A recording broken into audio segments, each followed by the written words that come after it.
ഒരുപാട് തെരഞ്ഞെടുപ്പുകൾക്ക് ഞാൻ പോസ്റ്റർ ഒട്ടിച്ചിട്ടുണ്ട്. ഭയങ്കര രാശിയുള്ളവനാ ഞാൻ. ഞാൻ പോസ്റ്റർ ഒട്ടിച്ച ഒരു സ്ഥാനാർത്ഥിയും ഒരു ഇലക്ഷൻ ഇന്നേ വരെ ജയിച്ചിട്ടില്ല. അതെന്റെ ക്വാളിഫിക്കേഷൻ. എന്റെ അമ്മയുടെ സത്യം. 77 തെരഞ്ഞെടുപ്പിൽ ഞാൻ പോസ്റ്റർ ഒട്ടിച്ച സ്ഥാനാർത്ഥി തോമസ് ചാണ്ടി ഇടിവെട്ടേറ്റ് മരിച്ചു. 84 സ്ഥാനാർത്ഥി പാണ്ടിലോറി കയറി മയ്യത്തായി. പിന്നെ മരിക്കാത്ത സ്ഥാനാർത്ഥികൾക്ക് കെട്ടിവെച്ച കാശ് പോലും കിട്ടില്ല. പിന്നെ മൈക്ക് അനൗൺസ്മെന്റിൽ ഞാൻ ബഹുമെടുക്കാനാ. മൈക്ക് അനൗൺസ് അല്ല, മൈക്ക് അനൗൺസ്മെന്റ്. അതന്നെ ഞാനും പറഞ്ഞത്. എനിക്കറിഞ്ഞൂടെ? നീ എന്റെ മാനം കളയരുത് ഈശ്വര. ഇവന്റെ കെട്ടിവെച്ച കാശെങ്കിലും കൊടുത്തേക്കണേ. ഇല്ല, ഇവന്റെ കാര്യം എനിക്കറിയാൻ പാടില്ല. ഈ തെരഞ്ഞെടുപ്പിൽ ഞാൻ സ്വതന്ത്രനായി മത്സരിക്കുന്നത് ഇവിടുത്തെ രാഷ്ട്രീയ കച്ചവടക്കാരോട് ജനങ്ങൾക്കുള്ള പ്രതിഷേധം അറിയിക്കാനാണ്. എന്റെ പ്രിയപ്പെട്ട നാട്ടുകാരെ,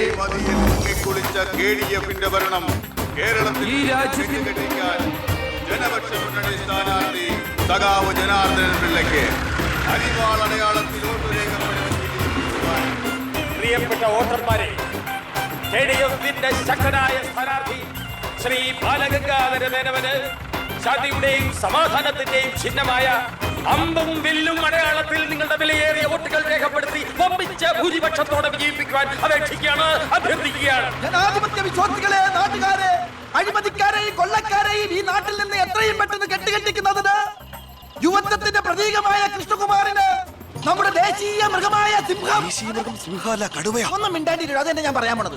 നമ്മുടെ ദേശീയ മൃഗമായ കടുവയുടെ സ്വന്തം ചേട്ടനായ സിംഹം അടയാളത്തിൽ വോട്ടുകൾ രേഖപ്പെടുത്തി വിജയിപ്പിക്കണമെന്ന് അഭ്യർത്ഥിക്കുകയാണ്, അപേക്ഷിക്കുകയാണ്. ഇലക്ഷൻ ഫണ്ടിലേക്ക് സംഭാവനയായി കിട്ടിയ പണം മുഴുവൻ എടുത്ത് ഇളവാക്കേണ്ട കാര്യമൊന്നുമില്ല. അല്ലാതെ തന്നെ അച്ഛൻ ജയിക്കും, ഉറപ്പാണ്. അത് ശരിയാ. ഇനി അഥവാ തോറ്റാ തന്നെ ആ പണം എന്തെങ്കിലും സൈഡ് ബിസിനസിന് ഉപകരിക്കും. പിസ കച്ചവടോ കുഴൽ പണമോ. തോൽവി എന്ന വാക്ക് എന്റെ ചരിത്രത്തിലില്ല. സ്കൂളിൽ പോകാത്തോണ്ട് അവിടെയും തോറ്റിട്ടില്ല. ഞാൻ ഉദ്ദേശിച്ച എന്നെ തന്നെയാ. വന്നല്ലോ എതിർകക്ഷി. അയ്യോ, ദേ അങ്ങോട്ട് കൊടുക്കടി. വോട്ട് ചോദിച്ച് തെണ്ടി തെരിഞ്ഞ് ക്ഷീണിച്ചു വന്നിരിക്കുക. കുടുംബത്തിന് മാനക്കേടുണ്ടാക്കാനും പത്രക്കാർക്ക് കഥകൾ ഉണ്ടാക്കാനും കോമാളി വേഷം കിട്ടി ഇറങ്ങിയിരിക്കുക. സംശയമുണ്ടോ? കഷ്ടാൽ കഷ്ടം. അച്ഛനെ കിട്ടേണ്ട കുറച്ച് വോട്ടുകൾ പിടിക്കുമായിരിക്കും, എന്നിട്ട് ജയിക്കൂ. അതുമില്ല. അതുകൊണ്ട് ആർക്കാ നേട്ടം? ജനപക്ഷ മുന്നണിക്ക്. യവൻ കാരണം ആർക്കും ഒരു ഗുണം കിട്ടില്ല. ഇവനൊക്കെ ആര് വോട്ട് കൊടുക്കാനാ? ഈ കുടുംബത്തിന് പോലും ഒരു വോട്ട് കിട്ടിവിടാനൊക്കെ. ഇവിടുന്ന് ഒരു വോട്ട് എനിക്ക് ഉറപ്പുണ്ട്. എന്റെ അമ്മയുടെ അല്ലമ്മേ. അമ്മയുടെ വോട്ട് ചോദിക്കാൻ വന്നേക്കണം. വോട്ട് ചോദിക്കാൻ വന്ന മകനെ ആട്ടിപ്പായിക്കണ്ടായിരുന്നു. സുഹൃത്തുക്കളെ, നിങ്ങൾക്ക് എല്ലാവർക്കും അറിയാം, കഴിഞ്ഞ 25 വർഷമായിട്ട് എന്റെ നാട്ടുകാർ എനിക്ക് തീരെഴുതി തന്നിട്ടുള്ള മണ്ഡലമാണ് ചിറ്റാരിക്കര. അതൊരു പോരായ്മ തന്നെയാണ്. അതെ അതെ, എന്ന് എതിർ പാർട്ടിക്കാർ പറയുമെന്ന് ഞാൻ ഉദ്ദേശിച്ചത്. ചിറ്റാരിക്കരയിൽ നിന്നും കേരളക്കര മൊത്തം KSRTC ബസ് സർവീസ് ഇല്ലേ? ഗതാഗത മന്ത്രിയായിരുന്നപ്പോ ഞാൻ ചെയ്തതാ ഈ നാടിന് വേണ്ടി ഇതൊക്കെ. ഇനി ഈ നാട്ടിലെ പട്ടിണിപ്പാവങ്ങൾക്ക് വേണ്ടി ഒരു എയർപോർട്ട്, അതാണ് എന്റെ സ്വപ്നം. പട്ടിണി പാവങ്ങൾക്ക് എയർപോർട്ട് അത്യാവശ്യമല്ലേ? ലണ്ടനിൽ പോവാൻ, അതെന്തിന്? വെളുക്കിരിക്കാൻ. ഈ നാടിനെ സ്വർഗതുല്യമാക്കാൻ നിങ്ങൾ എന്നെ വിജയിപ്പിച്ച് മന്ത്രിയാക്കി ചിറ്റാരിക്കരയുടെ പാരമ്പര്യം നിലനിർത്തണമെന്ന് ആഹ്വാനം ചെയ്തുകൊണ്ട് നിർത്തുന്നു. ജയ് ഹിന്ദ്. അടുത്തതായി 2 പ്രമുഖ മുന്നണി സ്ഥാനാർത്ഥികൾക്കെതിരെ സ്വതന്ത്രനായി മത്സരിക്കുന്ന ബി കൃഷ്ണകുമാറിന് എന്താണ് പറയാനുള്ളത് നമുക്ക് നോക്കാം. സ്വന്തം അച്ഛനെതിരെ മത്സരിക്കുന്നതാണോ ലഡു? പ്രിയമുള്ളവരെ, ബഹുമാന്യരായ എന്റെ 2 എതിർ സ്ഥാനാർത്ഥികളുടെ മോഹനസുന്ദര വാഗ്ദാനങ്ങളും വീരവാദങ്ങളും നിങ്ങൾ കേട്ടുകഴിഞ്ഞു. നടക്കാത്ത വാഗ്ദാനങ്ങൾ നൽകി നിങ്ങളെ വഞ്ചിക്കാൻ ഞാൻ തയ്യാറല്ല. പക്ഷേ ഒരു കാര്യം നിങ്ങളെ അറിയിക്കാൻ ഞാൻ ഈ അവസരം ഉപയോഗിക്കുകയാണ്. ശക്തമായ 2 മുന്നണികൾക്കെതിരെ മത്സരിക്കുന്ന ഒരു സ്വതന്ത്ര സ്ഥാനാർത്ഥിയാണ് ഞാൻ. വിജയ സാധ്യത വളരെ കുറവായി എനിക്ക് ഇവിടുത്തെ പല പ്രമുഖ വ്യവസായികളും പ്രമാണിമാരും കുറച്ച് പാരിതോഷികങ്ങൾ തന്നിട്ടുണ്ട്.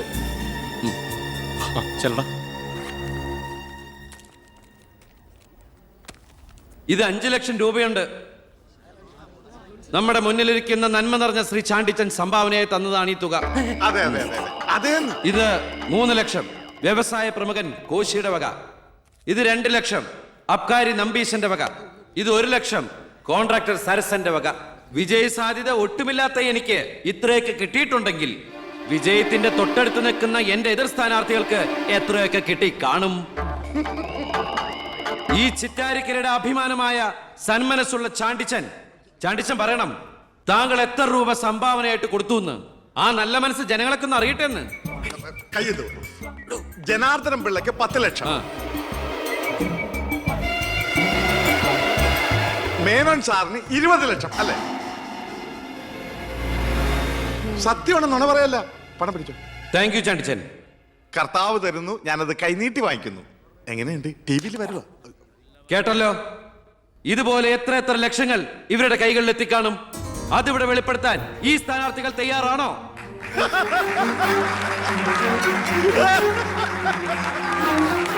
ബഹുമാന്യരെ, ഈ പണം കൊണ്ട് എന്റെ പോസ്റ്ററുകൾ അച്ചടിച്ച് ഈ മണ്ഡലം മുഴുവൻ ഒട്ടിക്കാം, ബാനറുകൾ കെട്ടാം, വോട്ടുകൾ വിലയ്ക്ക് വാങ്ങാം. പക്ഷേ ഞാനത് ചെയ്യില്ല. 25 കൊല്ലമായിട്ട് നിങ്ങൾ ജയിപ്പിച്ചു വിടുന്ന ശ്രീ ബാലഗംഗാധര മേനോന്റെ മണ്ഡലത്തിലെ ജനറൽ ഹോസ്പിറ്റലിൽ ഒരു ആംബുലൻസ് ഉണ്ടോ? അത്യാവശ്യ സൗകര്യങ്ങളുണ്ടോ? പ്രിയമുള്ളവരെ, ചാണ്ടിച്ചൻ നന്ദി 5 ലക്ഷം രൂപ ഇവിടുത്തെ ജനറൽ ഹോസ്പിറ്റലിന് ആംബുലൻസിനും മറ്റുള്ള സൗകര്യങ്ങൾക്കും വേണ്ടി ചാണ്ടിച്ചന്റെ പേരിൽ ഞാനിത് ഇന്ത്യ വിഷൻ ഏൽപ്പിച്ചുകൊള്ളുന്നു. ഞാൻ സമ്മതിക്കൂല. സുഹൃത്തുക്കളെ, ബാക്കിയുള്ള ഈ തുക പാവപ്പെട്ട കുട്ടികളുടെ പഠിപ്പിനും ഭക്ഷണത്തിനും അതുപോലെ ആരോരുമില്ലാത്ത വൃദ്ധജനങ്ങളുടെ സൗജന്യ ചികിത്സയ്ക്കുമായി ഈ തുക തന്ന ആളുകളുടെ പേരിൽ തന്നെ ഞാനിത് ഇന്ത്യ വിഷന് കൈമാറുന്നു. ജയ് ഹിന്ദ്.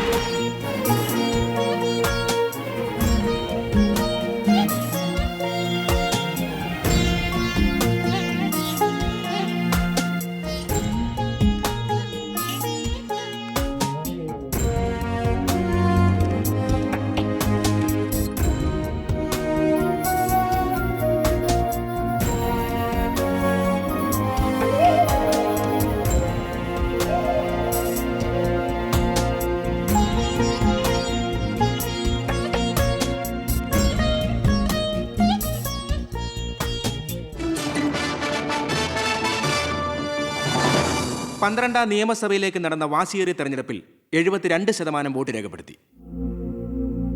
വിവിധ കൗണ്ടിംഗ് സെന്ററുകളിലായി രാവിലെ 8 മണിക്ക് തന്നെ വോട്ടെണ്ണൽ ആരംഭിച്ചു. ആകെയുള്ള 140 സീറ്റുകളിൽ ഫലമറിഞ്ഞ 120 മണ്ഡലങ്ങളിൽ KDF 61, ജനപക്ഷ മുന്നണി 59 സീറ്റ് നേടിയിട്ടുണ്ട്. കേരളത്തിലെ മുന്നണി സമവാക്യങ്ങളെ അട്ടിമറിക്കാൻ പോകുന്ന പുതിയൊരു രാഷ്ട്രീയ ധ്രുവീകരണത്തിനുള്ള സാധ്യതയാണ് ഇപ്പോൾ നമ്മുടെ മുന്നിലുള്ളത്. ഒരുപക്ഷെ കേരളത്തിലെ അടുത്ത മന്ത്രിസഭ ഒരു തൂക്ക് മന്ത്രിസഭയായിരിക്കും. ഹലോ, എണ്ണിത്തീരാറായോ? ജനപക്ഷ മുന്നണി സ്ഥാനാർത്ഥി 4612 വോട്ടിന് അച്ഛൻ ലീഡ് ചെയ്യുന്നുണ്ട്. അടുത്ത CM അച്ഛൻ തന്നെ. ഇപ്പോൾ കിട്ടിയ വാർത്ത, പുതുശ്ശേരി മണ്ഡലത്തിൽ KDF സ്ഥാനാർത്ഥി തൊമ്മൻ ചാക്കോ 4000 വോട്ടുകൾക്ക് വിജയിച്ചു. ഇത്തവണയും ഭരണം ലഭിച്ചാൽ KDF-ൽ മുഖ്യമന്ത്രിയാകാൻ സാധ്യതയുള്ള ആളാണ് തൊമ്മൻ ചാക്കോ. വയനാട് ജില്ലയിലെ സംവരണ സീറ്റിൽ KDF സ്ഥാനാർത്ഥിയും ആദിവാസി നേതാവുമായ ശ്രീ പൊറ്റക്കുഴി ചെല്ലപ്പൻ തെരഞ്ഞെടുക്കപ്പെട്ടു. ഇപ്പോൾ കിട്ടിയ വാർത്ത, ചിറ്റാരിക്കര മണ്ഡലത്തിലെ വോട്ടെണ്ണൽ പൂർത്തിയായി. സംസ്ഥാനം ഏറെ ഉറ്റുനോക്കിയ മണ്ഡലമായിരുന്നു ചിറ്റാരിക്കര. മുൻ മന്ത്രിയും KDF സ്ഥാനാർത്ഥിയുമായ ശ്രീ ബാലഗംഗാധര മേനോൻ മുന്നിട്ട് നിന്നിരുന്നുവെങ്കിലും ഇപ്പോൾ 3ാം സ്ഥാനത്തേക്ക് പിന്തള്ളപ്പെട്ടു. ഇരു മുന്നണികളെയും പരാജയപ്പെടുത്തി സ്വതന്ത്ര സ്ഥാനാർത്ഥി P. കൃഷ്ണകുമാർ വിജയിച്ചിരിക്കുന്നു. KDF-ന്റെ സജീവ പ്രവർത്തകനും യൂത്ത് വിങ്ങിന്റെ ജില്ലാ സെക്രട്ടറിയുമായിരുന്ന കൃഷ്ണകുമാർ തെരഞ്ഞെടുപ്പ് പ്രഖ്യാപന വേളയിലാണ് രാഷ്ട്രീയ അഭിപ്രായ ഭിന്നതയെ ചൊല്ലി സ്വതന്ത്രനായി മത്സരിക്കാൻ തീരുമാനിച്ചത്.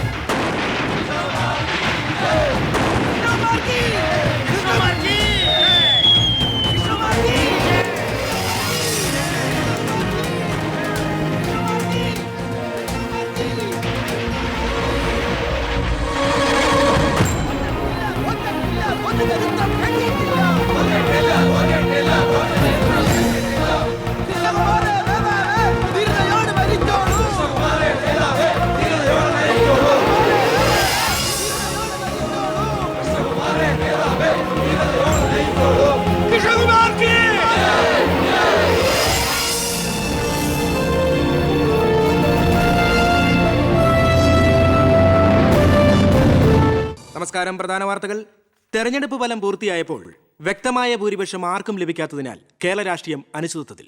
ഇരു മുന്നണികളും സജീവ ചർച്ചയിലാണ്. കഴിഞ്ഞ തവണ 100 സീറ്റ് നേടിയ മുന്നണിയാ, ഇത്തവണ അത് 70 സീറ്റിൽ ഒതുങ്ങി. അത് നിങ്ങളുടെ ഭരണത്തിന്റെ നേട്ടാ. അത് നിങ്ങൾ കാലുവാരി കൊണ്ട് സംഭവിച്ചതാ. ഇങ്ങനെ പരസ്പരം പഴിയാരാതെ ഇനി എന്ത് വേണമെന്നാണ് ആലോചിക്കേണ്ടത്. എന്തൊക്കെ പറഞ്ഞാലും മുഖ്യമന്ത്രി രാജിവെക്കണം. രാജിവെക്കാൻ ഇവിടെ ആരും മുഖ്യമന്ത്രി ആയിട്ടില്ലടോ. നമുക്ക് ഇവിടെ ഭരിക്കാൻ പറ്റുമെന്ന് ഒരു തീരുമാനമായിട്ടില്ല. എന്തായാലും 69 സീറ്റ് വെച്ച് പ്രതിപക്ഷത്തിന് മന്ത്രിസഭ ഉണ്ടാക്കാൻ പറ്റില്ല. പക്ഷേ കൃഷ്ണകുമാർ നമ്മളോടൊപ്പം നിന്നാലേ നമുക്ക് ഭരിക്കാൻ പറ്റൂ. എന്നാലേ 71 തികയൂ. കൃഷ്ണകുമാർ അതിന് തയ്യാറാവോ? സീറ്റ് കൊടുക്കാത്തതിന്റെ ദേഷ്യം കാണില്ലേ? ഞാൻ ഇതിനെക്കുറിച്ച് അവനോടൊന്ന് സംസാരിച്ചു. അവൻ ഇങ്ങോട്ടൊന്ന് വരാമെന്ന അർത്ഥസമ്മതം മൂളിയിട്ടുമുണ്ട്. മേനോൻ മത്സരിക്കണ്ട, മോൻ മത്സരിച്ചാ മതിയെന്ന് ഈ മേനോനോട് ഞാൻ 100 വട്ടം പറഞ്ഞതാ. താൻ കേട്ടില്ല? അതെന്റെ രാഷ്ട്രീയ തന്ത്രം. നിന്റെ മകനെ നിർത്തിയിരുന്നെങ്കിൽ പ്രതിപക്ഷം പറയും മക്കൾ രാഷ്ട്രീയമെന്ന്. അച്ഛന്റെ പിൻബലമില്ലാതെ മക്കൾ സ്വയം വളരണം. അവനത് തെളിയിച്ചു. അതിനുവേണ്ടിയാ ഞാൻ എതിർത്തത്. ആ വരണം വരണം വരണം.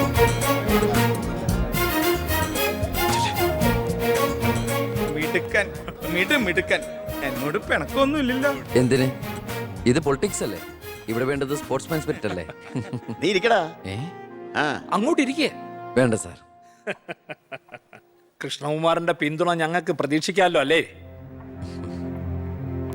ഞാൻ പിന്തുണച്ചാലേ KDF മന്ത്രിസഭ ഉണ്ടാക്കാൻ സാധിക്കുമെന്ന് എനിക്ക് നന്നായിട്ട് അറിയാം. ചെറുപ്പം മുതൽ പ്രവർത്തിച്ചു പോന്ന പ്രസ്ഥാനത്തിന്റെ കൂടെ നിൽക്കാൻ എനിക്ക് സന്തോഷമേ ഉള്ളൂ. പക്ഷെ ഒരു ഡിമാൻഡ് ഉണ്ട്. ആഭ്യന്തരം എനിക്ക് കിട്ടണം. എന്റെ ഈശോയേ. ഞാൻ ആ കാര്യം പറയാനിരിക്കായിരുന്നു. Home minister ആകാനോ? അത് നടപ്പില്ല. മന്ത്രിയാകണമെങ്കിലേ വകുപ്പിനെ കുറിച്ച് അറിയണം, പ്രവൃത്തി വരികയോ വേണം. ആരതൊക്കെ പഠിച്ചിട്ട് ഇവിടെ മന്ത്രിയാണത്? ദിവാരേട്ടൻ ഗതാഗത മന്ത്രിയായിട്ട് ഇരുന്നിട്ടില്ലേ? പണ്ടങ്ങോ ബസ്സിൽ കയറിയതാണോ പ്രവൃത്തി പരിചയം? വണ്ടി ഓടിക്കാൻ അറിയോ ദിവാരേട്ടന്? വേണ്ട. ആക്സിലേറ്റർ ക്ലച്ചും ബ്രേക്കും തിരിച്ചറിയോ? ഇല്ല. ആ ദായിരിക്കണേ കിഴിപ്പുള്ളി സാറ്. പണ്ട് വിദ്യുച്ഛക്തി വകുപ്പ് കൈകാര്യം ചെയ്തിരുന്ന ആളല്ലേ? ഒന്ന് ചോദിച്ചോട്ടെ, ഈ വിദ്യുച്ഛക്തി എങ്ങനെ ഉണ്ടാക്കുന്നേ? പറയട്ടാ. അത് വെള്ളത്തിന്ന്. ആണോ? പിന്നെന്താ വെള്ളത്തിൽ തൊട്ട ഷോക്ക് അടിക്കാത്ത? പറയാൻ അതൊക്കെ എന്തിനാ നമ്മൾ അറിയുന്നേ? സ്വിച്ച് ഇട്ടാ കറണ്ട് വരുന്നുണ്ടോ? അത് മാത്രം അറിഞ്ഞാ മതി. അതറിയില്ല. യവൻ പറയുന്നതിലും കാര്യമുണ്ടെന്നേ. പിന്നെന്താ ഷോക്ക് അടിക്കാത്ത? നമ്മളെന്തിനാ വല്ലവന്റെ കാര്യം ആലോചിച്ച് തല ഉണ്ടാക്കുന്നേ? ഏതൊരു ജോലിക്കുണ്ട് യോഗ്യത ടെസ്റ്റ്. സത്യത്തിൽ മന്ത്രിയാകാനും വേണം ഒരു പരീക്ഷ. ഈ IAS IPS ഒക്കെ പോലെ IIPS, Indian institute of political science, അത് പഠിക്കണം. അല്ലെങ്കിൽ വേണ്ട. മിനിമം യോഗ്യത 10ാം ക്ലാസ് പാസ്സാവണമെന്ന് പറഞ്ഞാ ഇവിടെ ഇരിക്കുന്ന പലരും ഓടിപ്പോണ്ടി വരും. ഈ തെരഞ്ഞെടുപ്പ് എന്ന് പറയണത് തന്നെ ഒരു പരീക്ഷയാ. ആ പരീക്ഷ പാസ്സായവർക്ക് മാത്രമേ മന്ത്രിയാവാൻ പറ്റൂ. അതൊരു പരീക്ഷയല്ല സാറേ, പരീക്ഷണമാണ്. ഇവനെങ്കിലും ശരിയാവോ എന്നുള്ള ജനങ്ങളുടെ പരീക്ഷണം.